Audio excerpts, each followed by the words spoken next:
Please enjoy this feature presentation of the Crooked River Radio Network. This program is rated for all audiences.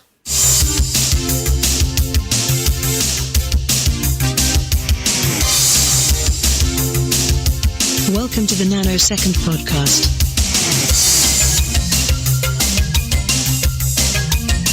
With your hosts, Erik Nannarone, Nick Goglioni, and Pat Morrow.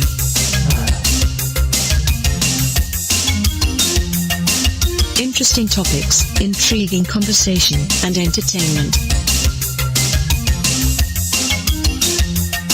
Erik, Nick, and Pat will be right with you.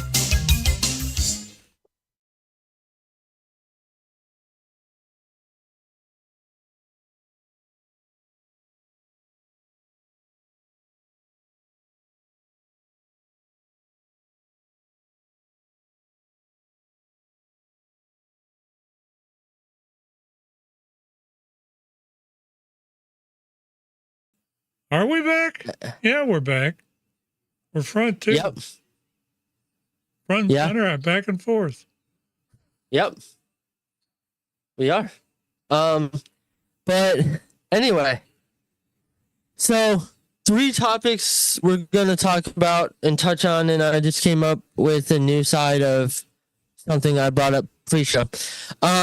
So we're going to talk Browns on the field.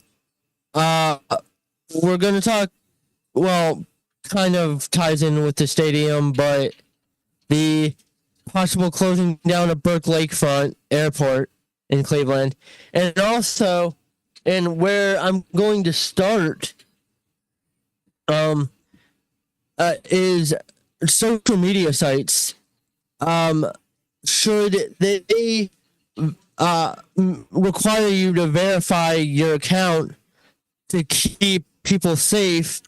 And the different view I came up with while the intro was playing is it possible for the government to step in and be like, tell these sites, hey, we need to maybe branch off into our own country to keep our people safe, you know, to keep our people from getting scammed.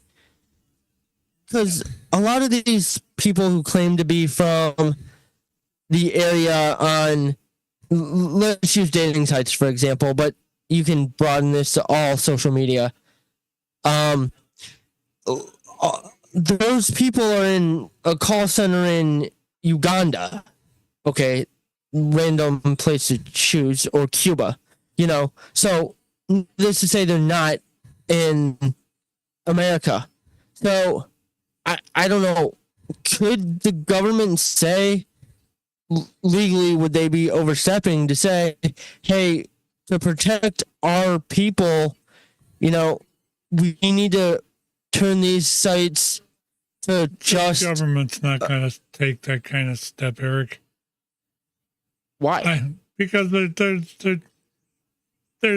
so much politics in that stuff that and besides that, this is a worldwide thing. If they wanted that stuff worldwide, it would cost a flippin' fortune.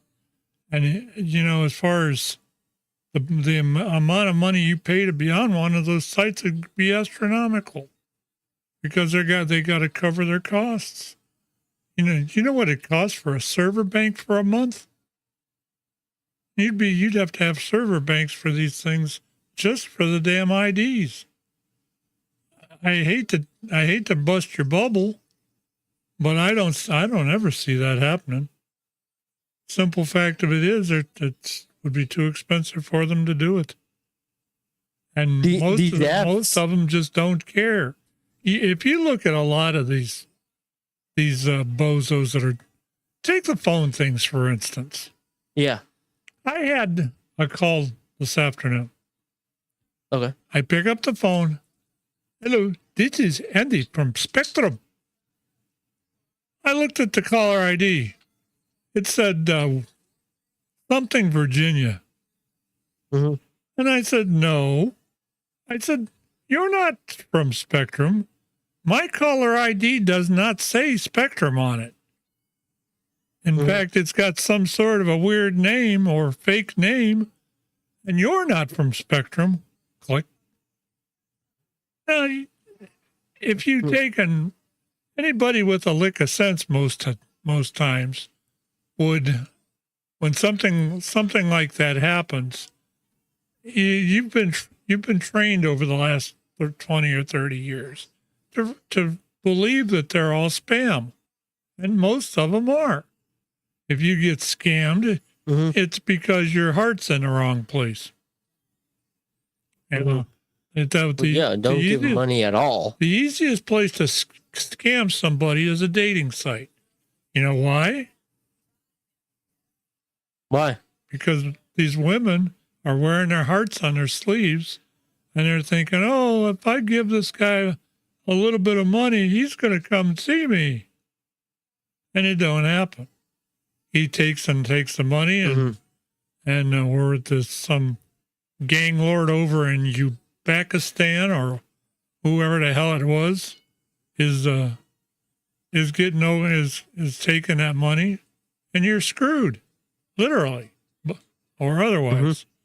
But this, as far as what we should be talking about here is not what the government can do, is what we can do to protect ourselves. That'd be a good topic. What can we do to protect ourselves from this kind of stuff? What do you think we should do? The general answer would probably be just don't join the sites at all. But then again, like, if you're single and horny, looking for a relationship. And horny. Okay, I wouldn't say horny. I know. Well, most of them. Some of those sites are. Most of the people on those sites are. You know. And they're clicky. Yeah, that's the problem too. I know that one site you were talking about, POF, which we won't name it, but POF. Yeah. That's one of the clickiest sites out there, and it's probably one of the most trashy because they don't offer you nothing. And most of the people in those things are clicks. And you have to really be something else in order to join one of them clicks. I'll tell you what, when I was looking for, after my wife had passed away, and I was looking for something to do, to put it that way, I thought, well, these sites I can join one. I can join these sites. I'll join POF. I'll join Match. I'll join eHarmony. Thank you, dear. And I joined all three. eHarmony was the biggest flippin' ripoff I ever saw. They wanted at that point, they wanted $65 a month. If you were on it for 45 minutes in that first month, you paid the $65. You know, and there was no getting a refund. You know, because I decided to drop out of it, and I dropped out of it the day the bill was due, and they charged me $65 anyway. So I call and raise hell with them. Oh, well, we can't refund anything. You know, give me. Or it seems that's the money. Give me the only money. one that I know. Yeah, exactly. The only one that I know is completely free is Facebook dating. But then again, like we've talked about off the air, the people that I tend to draw off of Facebook dating are the ones with the sob stories. Not always asking for money, but, you know, the ones looking for pity. Oh, I'm going to be homeless, you know, but I want love or stuff, or they have really checkered backgrounds. Like, or they're Eric, narcissistic. I hate to tell you, but that sounds like you're wearing your heart on your sleeve. And that's what do you mean? Just about what we were talking about earlier. You can't, you know, those are probably scams wanting to rip somebody off, or somebody personally just out there to rip people off and take a free ride. You know, the simple fact of it is, if you were going to be homeless, do you think you'd have the internet? No, Well, that is true. there you go. And you really have to protect yourself when you're on those sites. That's all there is to it. Mhm. Because, I dated with POF, I dated probably 20 women from there. And I got all kinds. I was on there about a year a little over almost a year before I met Flora. And I'm going to tell you, during that time, I met some of the most prudish women you'd ever want to meet. Oh, well, you can come over to my house, but you do one thing wrong and you're done. And of course, I had a couple of them that I dated for 3 or 4 or 5 times. I had one that lived in Youngstown that was pretty nice. She actually lived in Niles. Was a pretty nice lady. But this one of the other women on there started talking about me, made some big deal about how I was looking for a woman. This woman read it, and that was the last I ever heard from her. I called her to talk, and I just read what so-and-so was saying about. I didn't tell her to say that. Well, you blah, click, bye, whatever. Yeah, but on the other hand, that's the way some of that works too. I went to one of those POF meetings. Yeah. They had one out in not Strongsville. It's Independence. A city before that. It's Brunswick. They had a POF meeting in Brunswick. I thought, I'll go out there. That was I got myself a drink. I went and sat in the back of the crowd that was there. Never had one person say hello to me. I was dressed nicely. I looked like I was middle-aged, and I looked like I had a little bit of money, which I did at the time, not anymore. But, not one person said hello to me. So I thought, well, what a click this was. So I tried another one. And nobody said anything there. So I just, they're all in cliques. They all talk back and forth. Whatever. I had better things to do. And exactly. Like I said, though, we've talked to. Go ahead. Let me finish my thought and then I'll give it to you. Sorry. I also dated, like I said, about 20 women. I had all kinds, I had one woman that just was 4 months out of a heart attack. Oh. And her voice was really rough. And you could hardly and so I decided to meet her.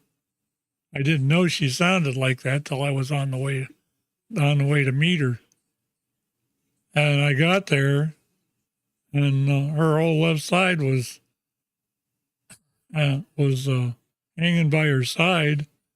And I said, "What are you even doing out?" She says, I take it that means I don't even get a blowjob." Yeah. I said, "Nope, that's what it means. Bye." I bought, Oh. Look who decided to join that right after that discussion. I guess my timing was great, wasn't it? My stomach called first. What can I say? Okay. But we thought you disappeared. Well, anyway. I did, but only for a little while. They said, go ahead, Pat.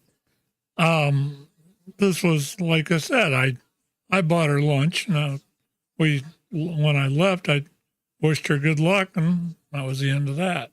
But that's what you get from those sites. Then eventually I met Flora, and we ended up getting married a year after I met her over there. And so, there are some good things. Are you drinking wine? Yeah. You brat. Where's mine? Sorry. I put it in the cellar. I have to use it sometime. Boy, you're jealous. That's what it is. That's exactly what I'm not sharing. Well, there. If you could drink out of the glass right now, you can have a swallow. Wine, Flora. Who was drinking? What? heavens drinking wine. Show her. So was I. I was drinking some earlier. Must be nice.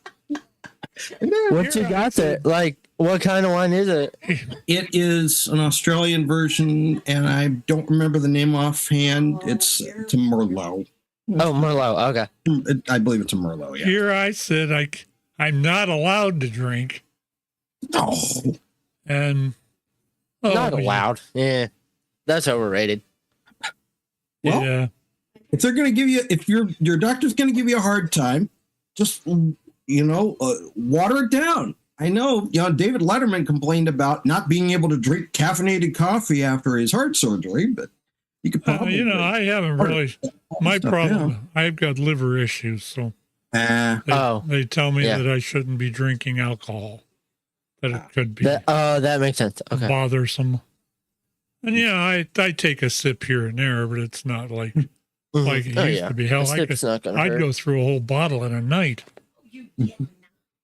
I used to when I first started drinking wine. I'd split a bottle with you a lot of times. Yeah. Go drink your wine. But anyway, Go drink your wine. For me, dating sites, just getting back to the topic real quick, are just to kill time. But for me, even though people say this is a bad idea, and I know I've talked about it on the air with you and a couple other people, Pat, but I think the best place for me is either church, which isn't the bad idea part, or work. That's where people say it's a bad idea. But, those are the two places I probably go the most, and most likely are. Well, if you go to the dating sites, just go there with the idea that if you find somebody that wants to talk, you'll go out on one date with them. Mm-hmm. Even if they're older or younger than you are. Mm-hmm. That way, you can make up your mind later on, if you decide you want to do that or not. Mm-hmm. But don't go thinking, I'm going to hook up with this person and they're going to be here for the rest of my life. That ain't going to happen. You got to get really lucky in order to do that. Mm-hmm. And it's like churning butter, Eric. Churning butter. Like I said, that's why finding or meeting somebody through a friend, because to me, and maybe it's different because I can't drive, so it's harder for me to just spend time with somebody once and then not, because I have to arrange everything deeper than everybody else does. But for me, I directly, and this is probably wrong, but at this point in my life, I am not just dating to date or hook up. I'm looking for that person. I'm looking for the right person. Yes, I'm doing an ad for myself live on the air. But, good.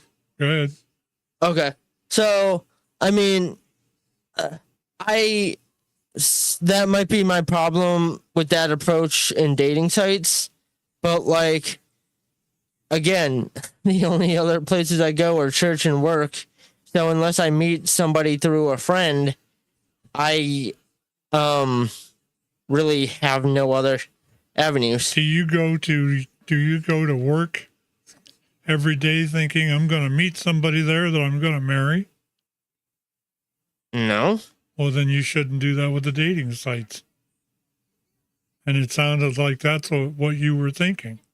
These are casual acquaintances, until something becomes serious. And it takes a little while for it to get serious, especially on those sites. Believe me, I know all about them.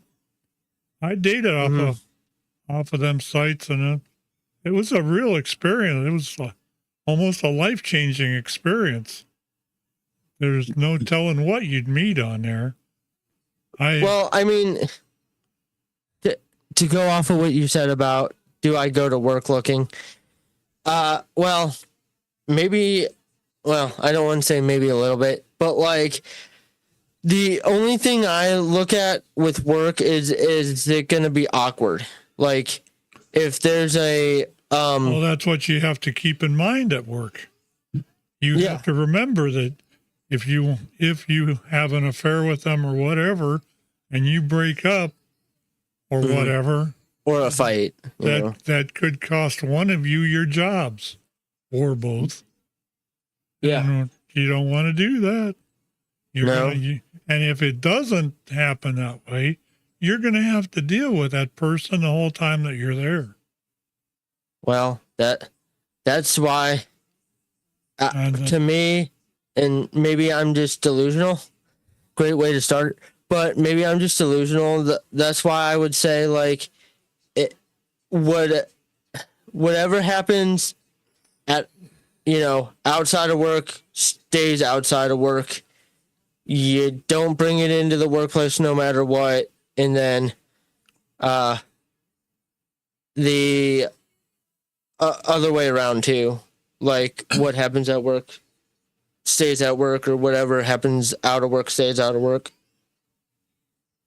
Yeah, well, that's not a half bad attitude to have, but the thing of it is, whoever you're dating or whatever has got to have the same idea. Yeah. And you should talk about that before you go out. Yeah, exactly. Oh, I agree. And I would make that clear. I don't mean to seem like I'm some master dater or anything. And no, I didn't slip and say master something else. But yeah, I know what you meant. I know what you're trying to say. Like you're not a dating You're not a dating consultant. I'm not a dating professional. That's right. But I have been there. Wait. You're not a prostitute. But I have been there. And it's something else. Yeah. As far as when you go to the dating sites like that, you just got to be careful because you never know what spam's going to be and what's not. And what you need to do is like you do with anything else, do the research on it and find out if it's real or not. Mm-hmm. If they take hope you have if they take and just list that they're in Ohio and there's no city, fake. Yeah. If they say I'm in the USA, give me a call. I'll do anything you want, fake.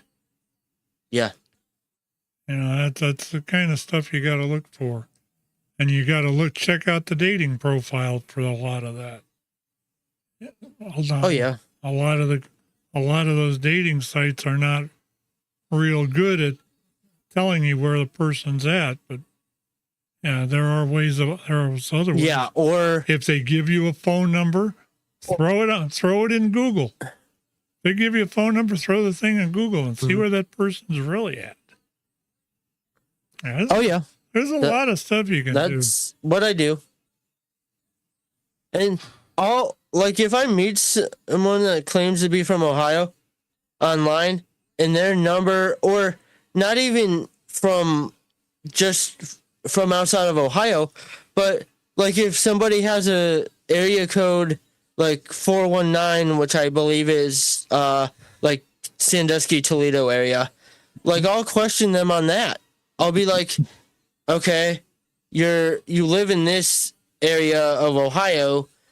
Why do you have a Sandusky, Toledo area code? The simple answer to that is I moved into Akron a long time ago, and I haven't changed the number.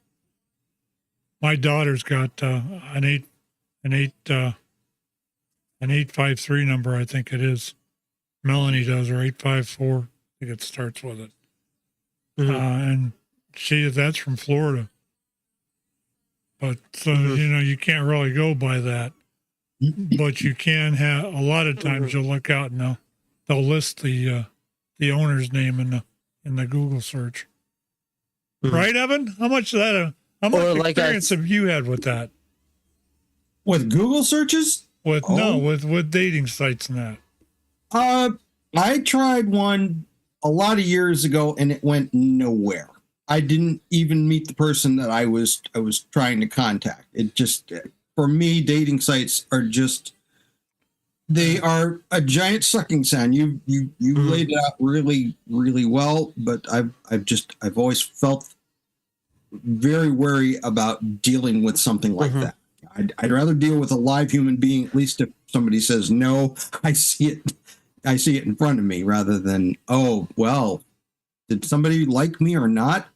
Do I really know? And that typically is, it's been my approach to dating sites. It has just been.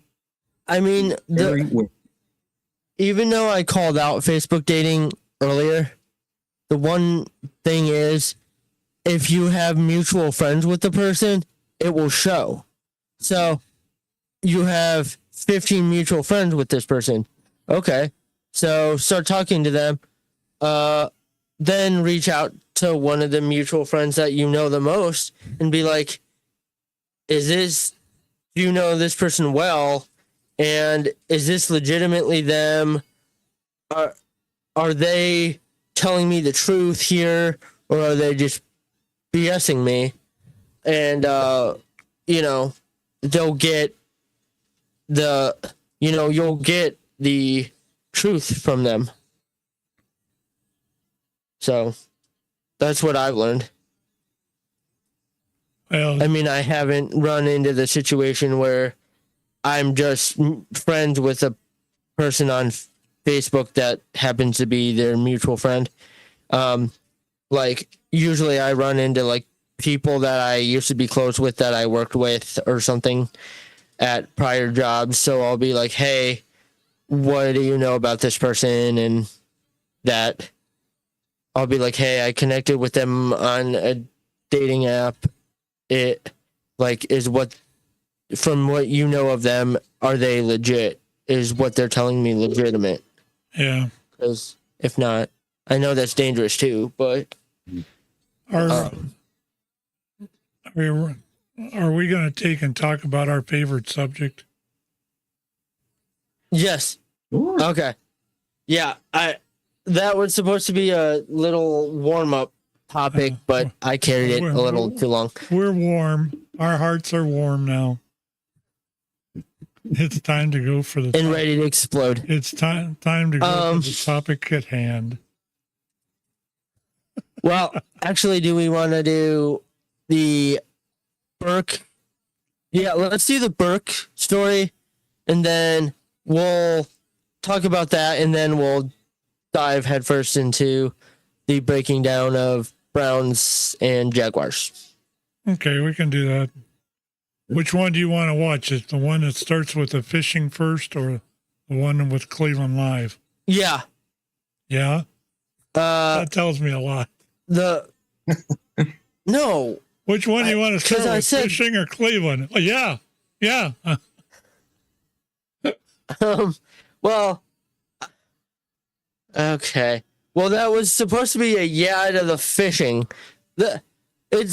I want the Channel 5 one first, and then the WKYC one second, because the WEWS one was earlier in the day. All right. So the fishing one's first. Yes. All right. You want to do the intro? So, there's rumors that Cleveland wants to close Burke Lakefront Airport, which is a waste of space because they don't get a ton of planes in. And really, the most popular that it is during the Cleveland Air Show, which is only 3 days a year. So, with that, let's roll into the first video by WEWS Channel 5. Once or twice a week, we try to come down here and get some peace and tranquility. Let the finger go when you cast. Derek Lewis and his brother keep finding themselves here, the edge of Lake Erie in downtown Cleveland. near a city-owned airport they've driven past for years. It's really not benefiting nobody right now. Almost 250 acres that Clevelanders like them can't touch. It's really nothing over there for real. They probably should make it into a beachfront for real. And we wait. Now, city officials say they're tired of waiting when it comes to Burke. If you live in Cleveland, one of the constant questions you get is, why do we have this huge piece of real estate on the lake that's an airport? And it's one of the questions the mayor got on the campaign trail. 2 new reports provide answers supporting the case for change. Consultants hired by the city say closing Burke wouldn't be a big blow, and the upside for almost everyone would be greater than the loss. The economic impact here is relatively low and can be retained in the region. Jeff Epstein leads development work here at City Hall. So from a net loss perspective, He walked me through the findings and says this isn't a done deal. look, can we close Burke? We think we can. We're going to work as quickly as we can to get to that final answer. I don't have a timeline. A process that could require repaying $10 million in federal grants. Cleveland has 3 options for shutting this thing down. The first is working with the Federal Aviation Administration. That's a process that won't be fast. The second is waiting until 2036, more than a decade from now, until the city's obligations to pay the FAA back burn off. And the third, and likely the fastest, is asking Congress to act. It's pretty quiet down here today. It always is, yeah. Unless there's an event. Councilman Kerry McCormick wants this airport gone. Listen, I wish it was done 40 years ago, quite frankly. That's my perspective. Because the Cleveland National Air Show draws huge crowds. And that's 3 days a year. So there's the other 362 days of the year that this sits like this. But most of what you see here is private jets and medical flights. The city is diligently doing its homework on this, so none of this is going to be a knee-jerk reaction or decision. If Burke does close, we don't know what it will become. This should be something for the public. But for the first time, there's a growing push for a shutdown. If they turned it into something, like I said, attraction or something that the city can come together and enjoy, then that'd be fine. For spending an afternoon with friends, whether you catch anything I got a bite. or not. It's just holding up space. Probably do need to cancel it and switch it up. For sure. In Cleveland, Michelle Jarbo, News 5.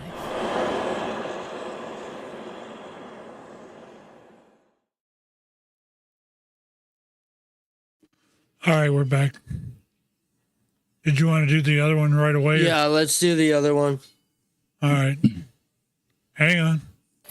And you are looking at live pictures right now of Burke Lakefront Airport. The question today, how long will it be there? 3 News is learning that Cleveland Mayor Justin Bitt is moving toward an eventual potential closure of that airport. In fact, Cleveland City Hall says 2 recent studies of the prime downtown land show the city would take a small economic hit from closing Burke, and that there are several alternatives for the shoreline, including repurposing the land for a park and indoor youth sports facility, or building housing and retail shops. Now, the FAA would have to approve the closure, and if they did not, the city could go to Congress for an answer. The city's chief of integrated development says additional study of the feasibility of closing Burke is needed, and that will take time. Well, that was fast. All right, we're back. Okay. So I know it's going to be hard to close the airport, but the only question is, if they did, which it's going to be hard, as we said, what would they put there? If they're just going to use it as, like that one guy said in the first.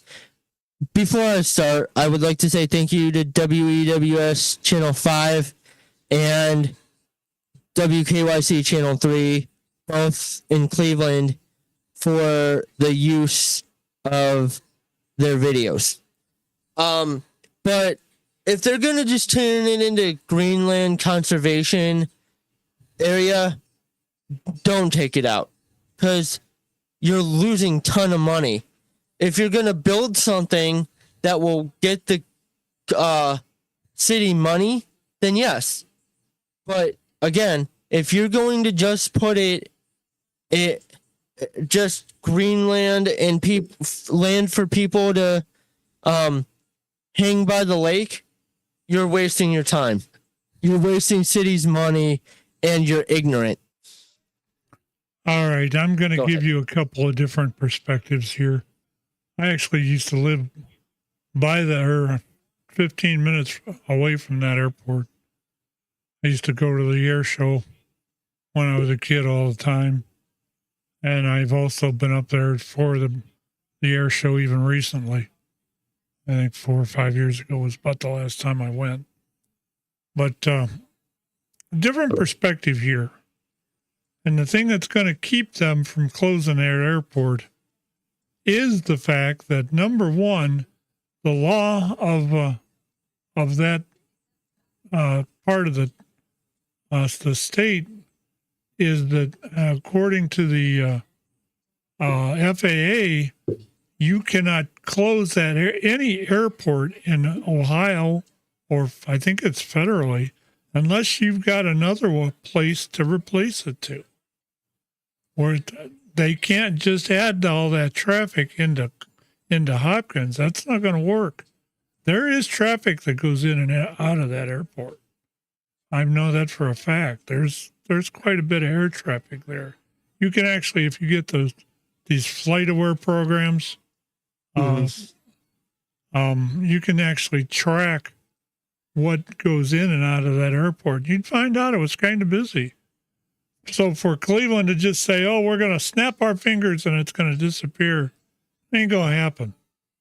But if they shift if they're able to, as we talked about on our last show, to redirect this stuff and they're able to expand Cuyahoga County Airport, then that might be able to handle it. Not replacing that airport.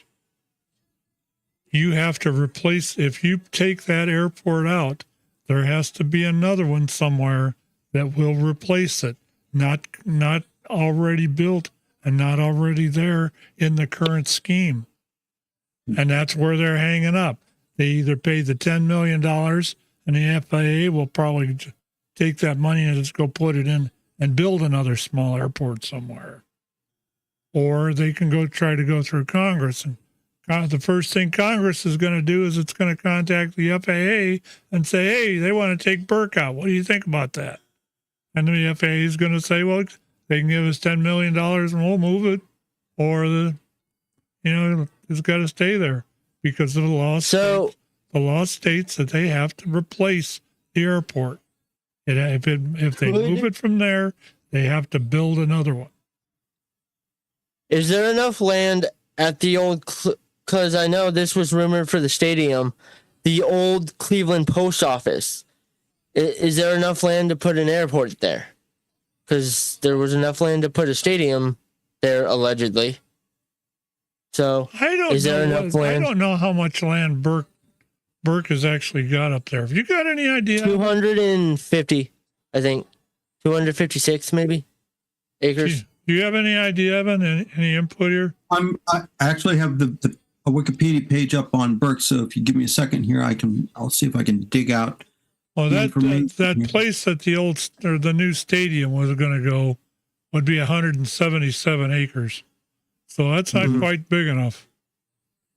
If they've got 250. Keep looking here. I haven't found it. It's going to take a moment. But that was the Ford plant, not the old post office. I'm going to look up how big the old Cleveland post office is. Because, I mean, if they were going to build a stadium on that has to be pretty huge. It said in that one of those videos that it's like 250 something acres. Here we go. I just found the answer here. 450 acres. Oh. Burke Lakefront Airport covers 450 acres with 2 asphalt paved runways. Yep. And like I said, the law or the FAA law says that in order to take that out, you have to replace it with another one. So that's going to be the real stickler there. and they're liable to have to wait till 2036 when it all burns off. But could Do they? you know if there is some kind of distance restriction or requirement when if you take out, Burke and you're going to replace it, does it have to be within a certain distance from that original location? Do you know? I don't really know that much about that part. I think it says that it has to be in the same county, Okay. if I'm not mistaken. I could be wrong there. But I got a couple of guys that are pilots that would know. I'll have to ask them that tonight. Okay. They're, I talk to the two of them all the time, and they have both used Burke up there at one time or another.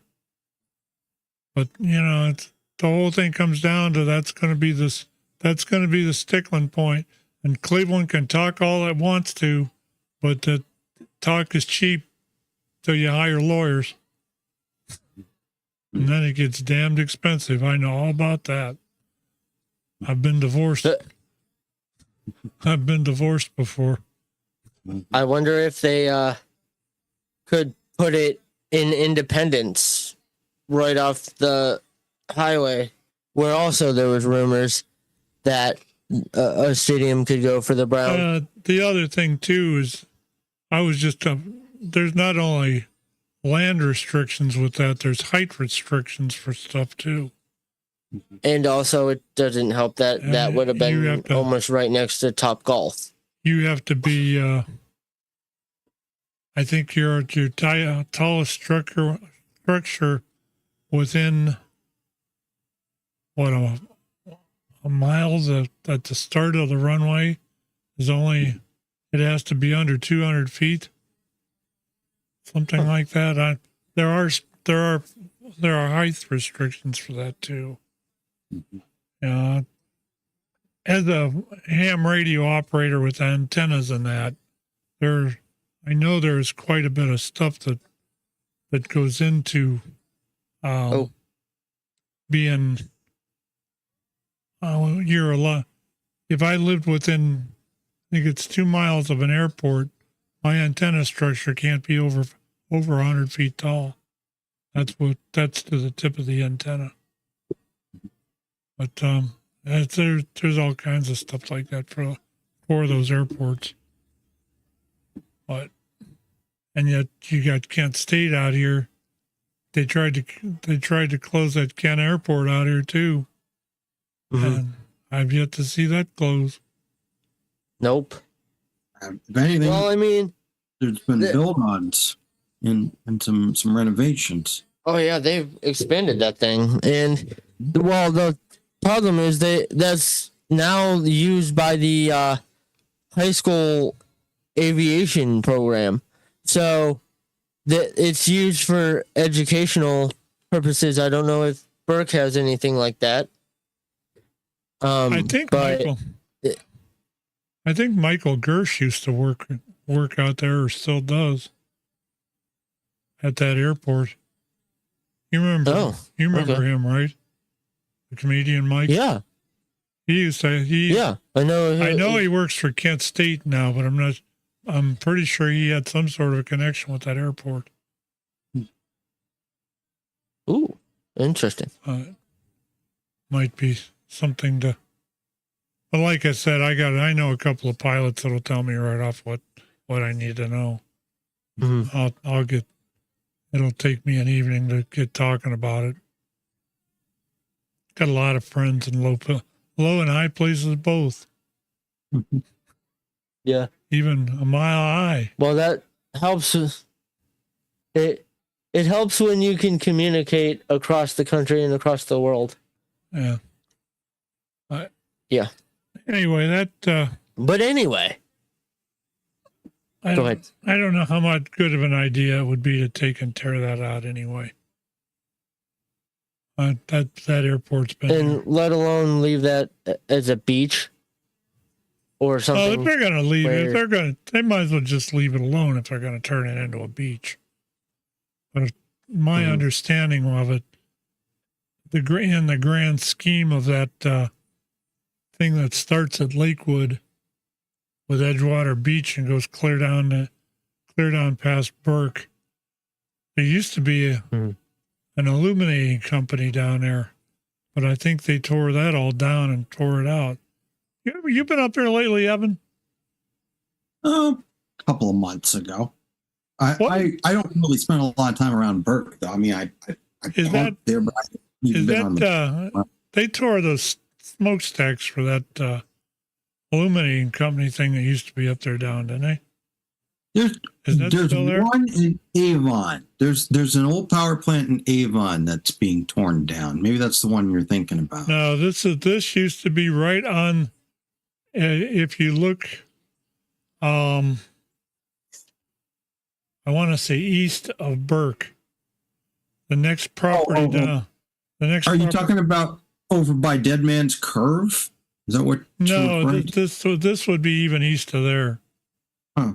This would be if you're looking at the lake. Mm-hmm. The stuff that I'm talking about would be on your right. Okay. And down about a mile or so. That used to be. How far from the stadium? What's that? A couple miles, not very much more than that. Yeah, that used to be the Cleveland Illuminating Company power plant, but I think they tore all that down. It's been a while since I've been up there.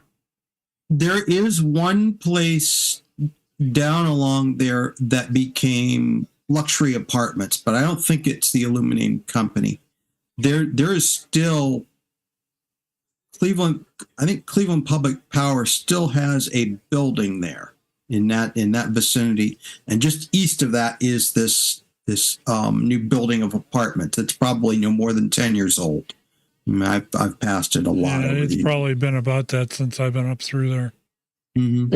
Is this like outside the flats or? Oh yeah, way east. Okay. Way east. Okay. Yeah, this is going towards Lake County. Oh, okay. Mm-hmm. Yeah, I used to ride that route pretty religiously when I was a kid. My mom and dad would work. My mom would get dropped off at work, and I'd ride along with my stepfather to go with him to pick her up and all that. So I remember that stuff as I was a kid. But yeah, it's interesting to say the least. Mm-hmm. Now, let's see. We got now to get into the fun topic. We got another 15 minutes. What are we going to talk about? Wow, we've held this off for, the whole show. So let's get in. Well, since we weren't on last week, we could recap kind of both games, but we can recap the game one in a few words. Disaster. Mm-hmm. Well, game one. Embarrassment. Yep. Game one, and I have said this since the first time that I saw the Browns practicing this season. Game one was a disaster because of the coaching. Plain and simple. Mm-hmm. The coaching destroyed. There was no continuity there. Nobody knew what the hell they were doing. This crap about keeping the players off the field during the first three practice games was stupid. Mm-hmm. I don't care if they're going to get hurt. If they're going to get hurt, they're going to get hurt. And to take and do what they did to those, and watching the way that coaching was malfunctioning, the plays they were calling, and the endless BS. It almost looked like what's his name was coaching that team at 31. Hugh Jackson. Yeah, Jackson looked like Jackson was coaching it.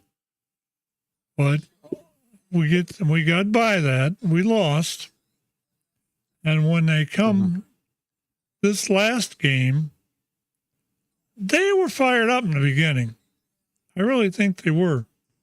I think they were wanting to look good. They practiced. until the third quarter. Midway through the third quarter, all of a sudden we started making the same mistakes. We had 11 penalties in one half, and it just started falling apart. Cleveland's always had a problem with knowing how or learning how to finish a game. They've had that issue for years. And in-game adjustments. And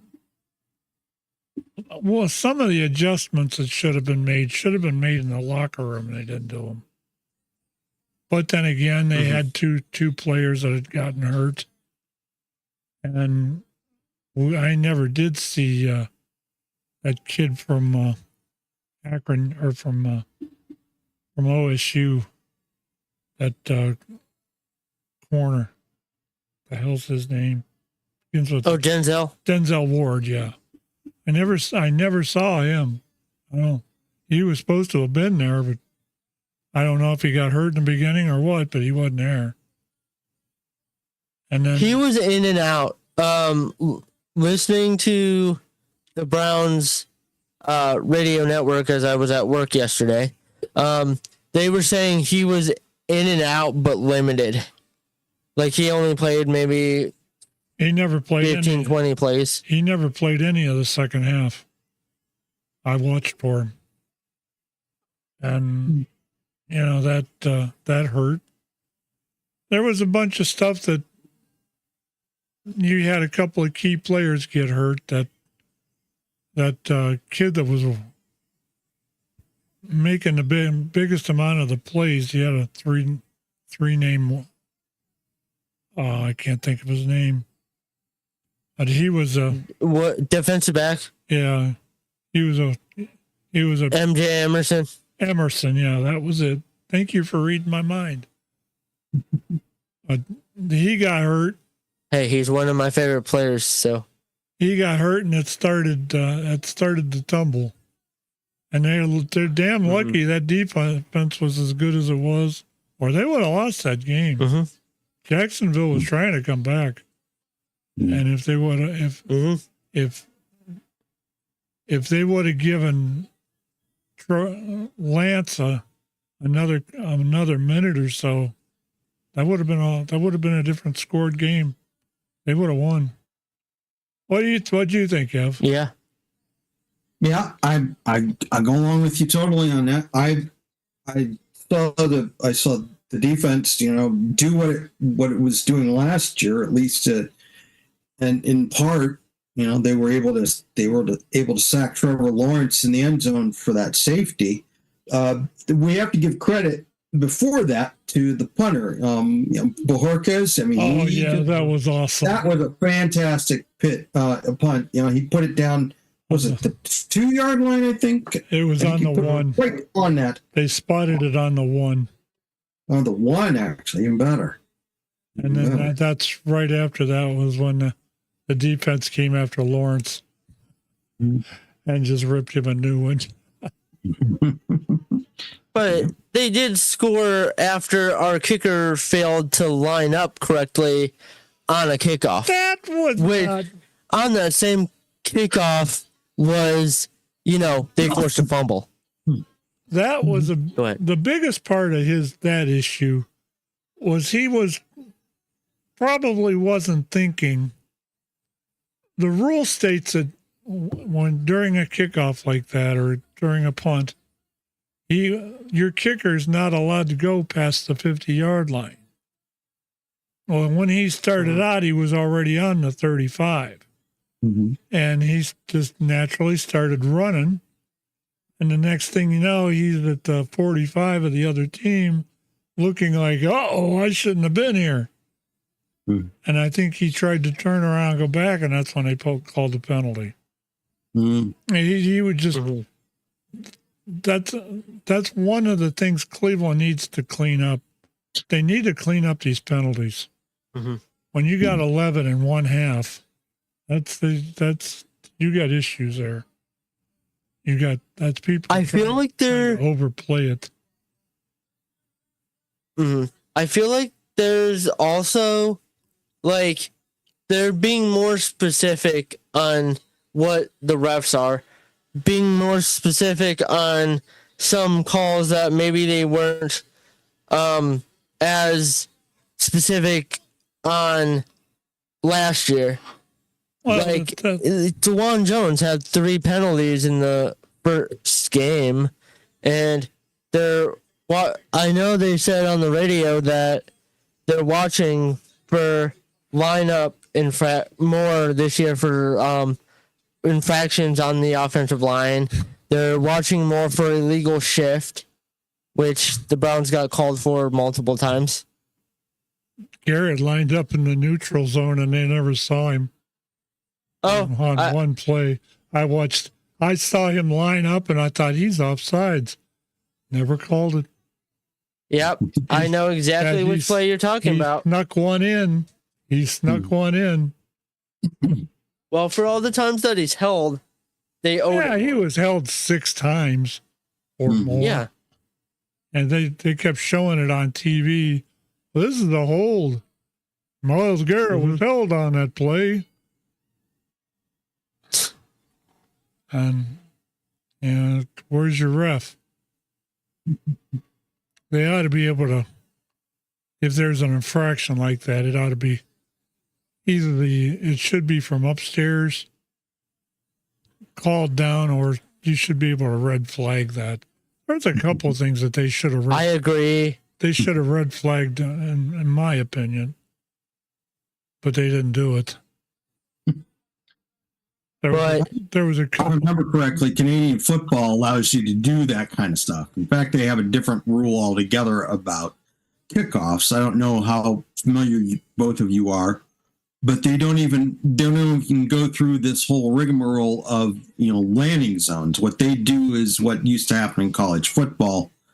A returner had what was called a halo around him, so you couldn't touch him, if you could reach. I guess it was like if he could reach his arms to either end, and you had a circle around him, and the coverage team had to give him enough space to, field the ball and then try and move it. They have a penalty called no yards, and I think that's what it's designed to do. But again, and there are other plays where the referee can say, "Hey, look at this. Was our person interfered with? Were there other things happening?" So we can debate that going forward. Mm-hmm. What do you think? I mean, go ahead. You go ahead. Okay. Sure. So, okay. But, and I lost my train of thought. So anyway, go ahead, Pat. Yeah. Squirrel. Yeah. What do you think of the new rules so far? Evan, we'll start with you, even though it's not my show. They're okay. The whole idea here, I thought, was to try and encourage a return game.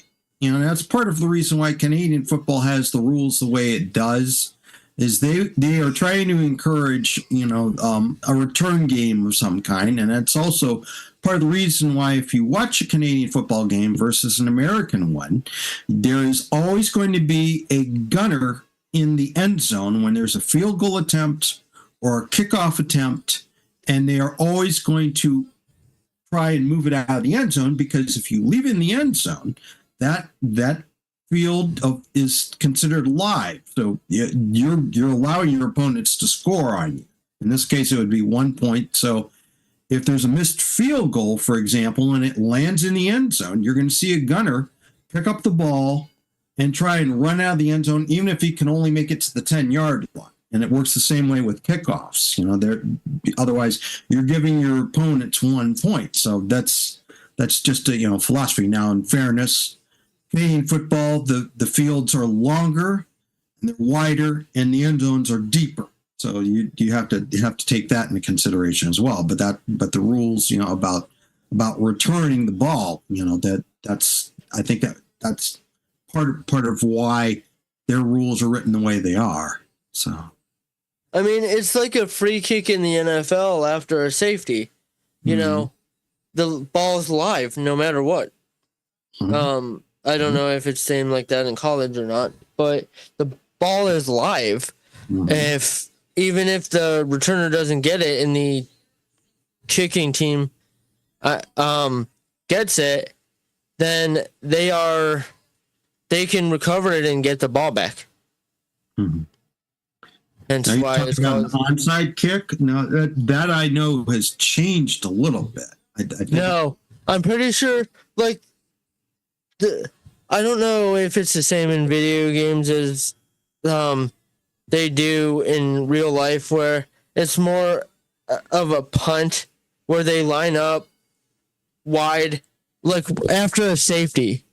I also couldn't watch yesterday's game, so I don't know this. That would have been a good example. But are they kicking it regular off the ground on an onside? Or not onside, sorry. On a kick after a safety? Or is it more... It's different.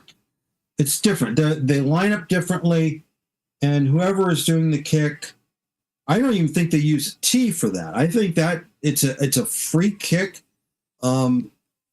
If you have access to NFL Network, I would see if you can catch the replay sometime during the week. Then you'll be able to see exactly how it lined up. But it's just, I remember that whenever I've seen a safety scored, there's a special kind of alignment, and it's I think it's called a free kick.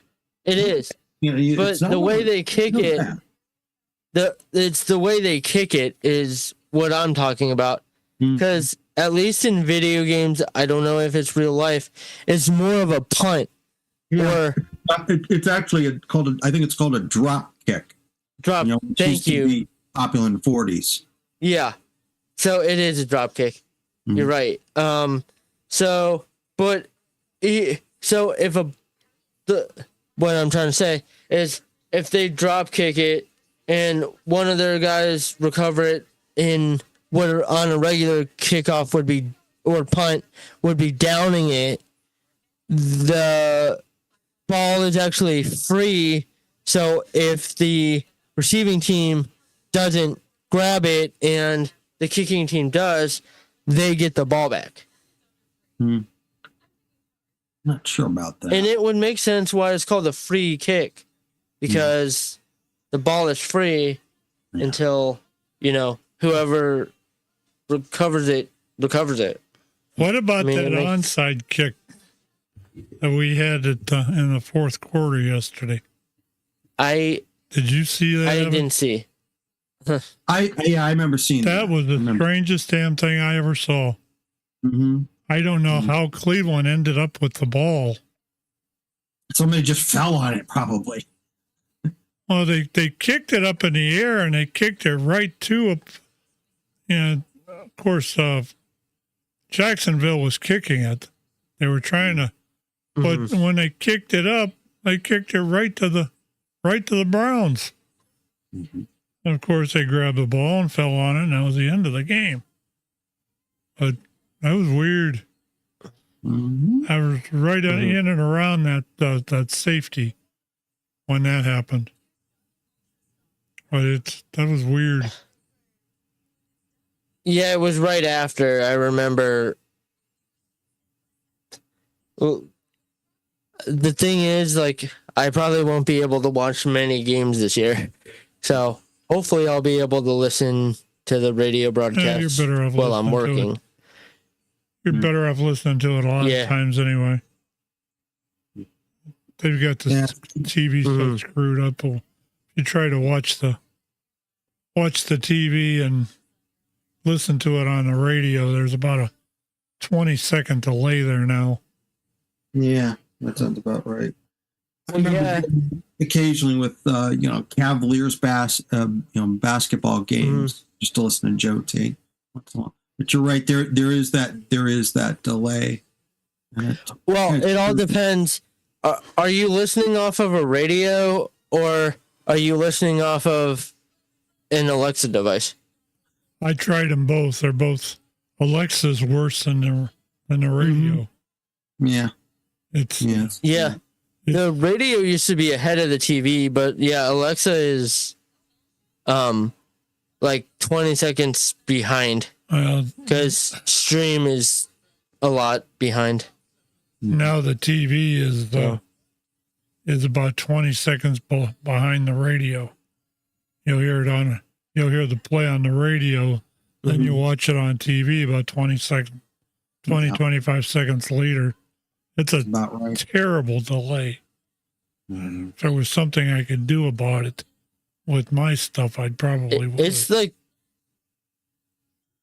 if there was a way it's the opposite for me.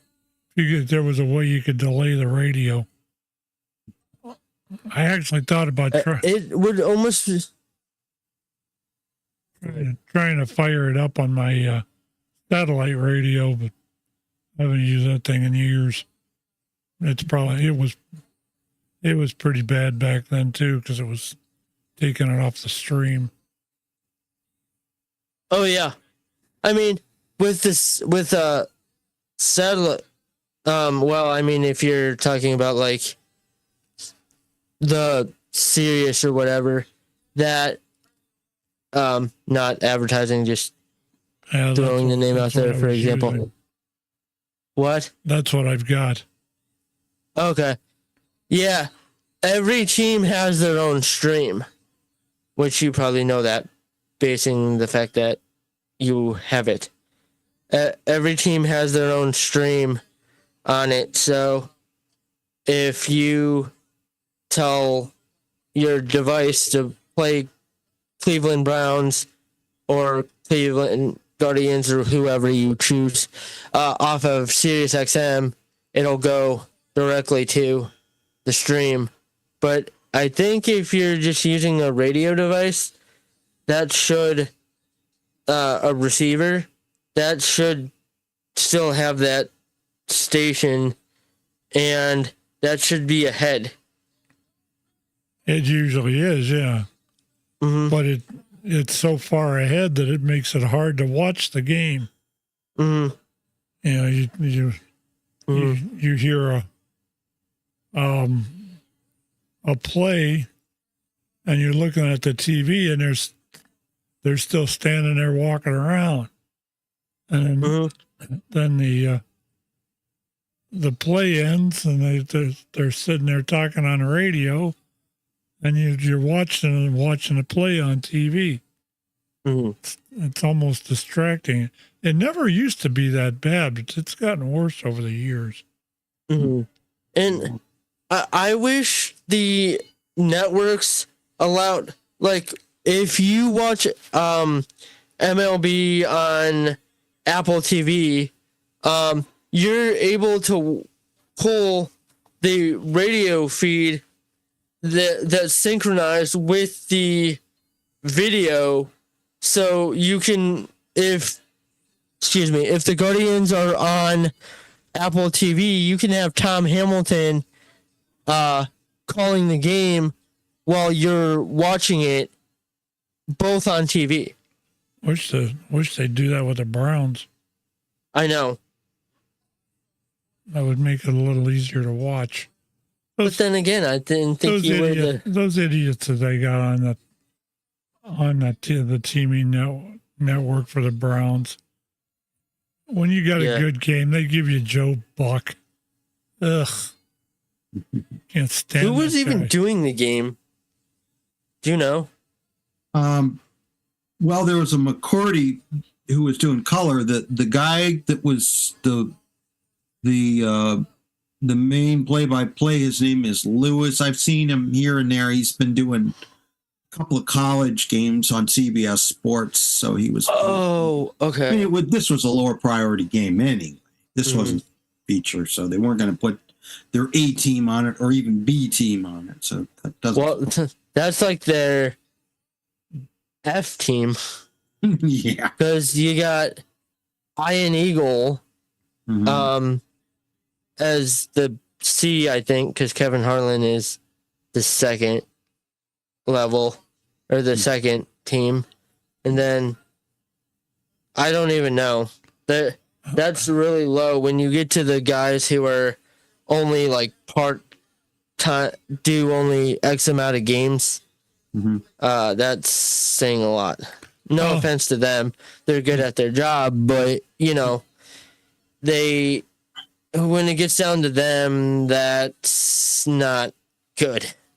I'll stick with my buddy. Not getting high quality. I'll stick with my buddies from the ESPN Sports and the local guys here. You got what's his name, Jeff Phelps. But I wish they would have picked him for doing a color or the actual play-by-play. You mean? Play, yeah. He's a good dude, and being his neighbor at one point made it a kind of a touch home there. I'm hoping to eventually, on one of the shows I do, have the new guy Siciliano on during the off season. Have you ever or bye week? Have you ever reached out to Phelps and asked him to be? Yes.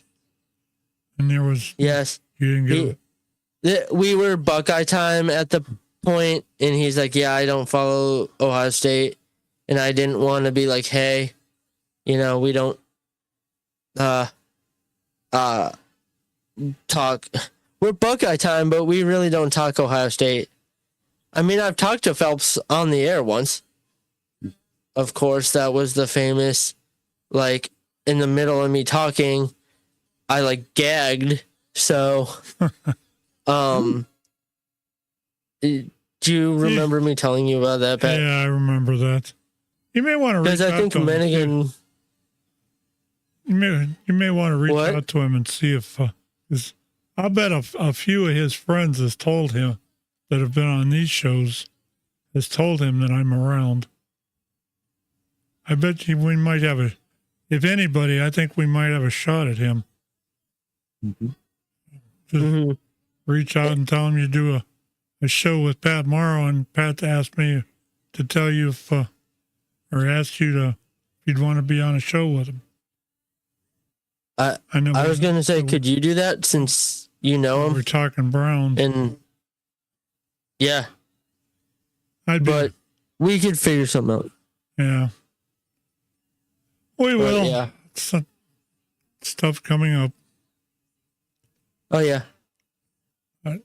We have many shows in the future, every other week, you know. Yeah. The other weeks I argue. Yeah. I mean, not like you don't argue on this show, but you argue about different things. I'm going to do that cat thing on Dale's show next week. Oh, that'll be fun. Dale, if you're listening, that's coming. The cats are coming for you, buddy. I got too much time on my hands. Anyway, I guess we can wrap this if you want. It's, 25 after 9 already? 22. Okay. Let me just give a Cleveland Guardians update. I just got to find the score because I just got a message saying they're winning.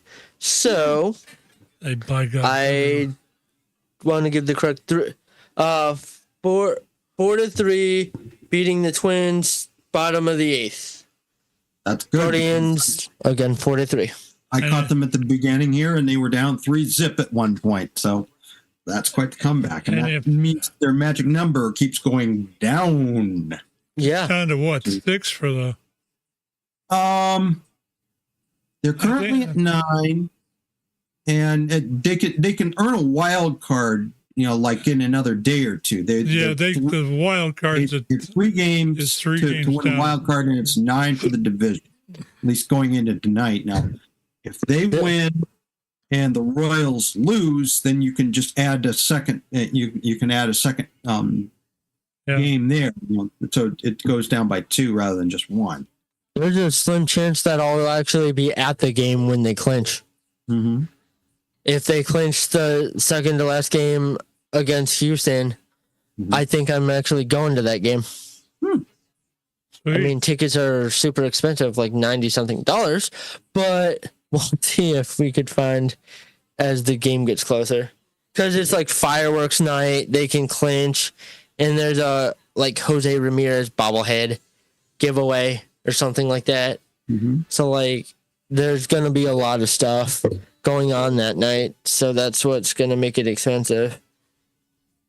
But hopefully. If you're going to play, you got to pay. Yeah. I was trying to get my friend, he's a season ticket holder, to see if we could go to the Browns Chiefs game. He's like, I'm going to need like $300 for one ticket. I'm like, yeah, okay, nope. I'm like, never mind. No, thank you. I might pay that for the Pittsburgh game. No, thank you. I don't need those drunk, toothless people surrounding. Why don't you tell us how you really feel about Pittsburgh, Eric? Yeah, I will. Them toothless drunks. Is it something like...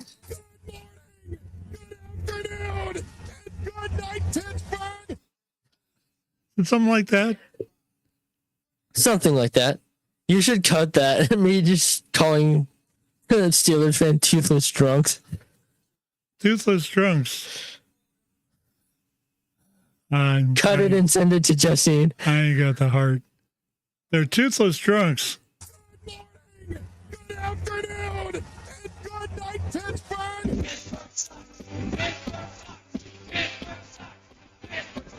I had to do that. Okay. Anyway, with that, I had to just get that little Pittsburgh jab in.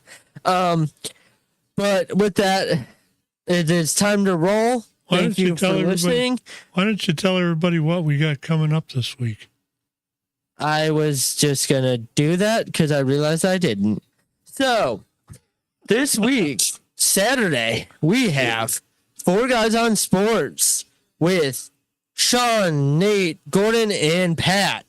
On Sunday, oh wait, that is 11 a.m. to 12 noon. Saturday morning. On Sunday, we have Radioactive with the crew of Pat, Laura, Dale, Melanie, possibly Justine, and Evan. And anybody else who wants to pop in. Yeah. Then next Monday, you'll have The Art of Argument. I was trying to come up with, I was going to say the best show on the station, but I don't want to take any jabs at anybody. Because all the shows are good. But entertaining wise, because of The Argument, you have The Art of Argument from 8 to 9 next Monday with Dale and Pat. And when will we be back? We will be back, as far as I know, 2 weeks from today. And go ahead, follow me on Facebook or X at Nanosecond Media Group. I could be going live, or just subscribe to me on YouTube. That's probably the best way. Nanosecond Media Group. I'll probably be doing a show or 2 in that time. So just give me a follow and or subscription, and you'll know when I go live. Anyway, with that, I want to thank Evan and Pat. And I'm Erik, and we're out of here. Get off my air, you ignorant ass! Good morning, good afternoon, and good night, Pittsburgh!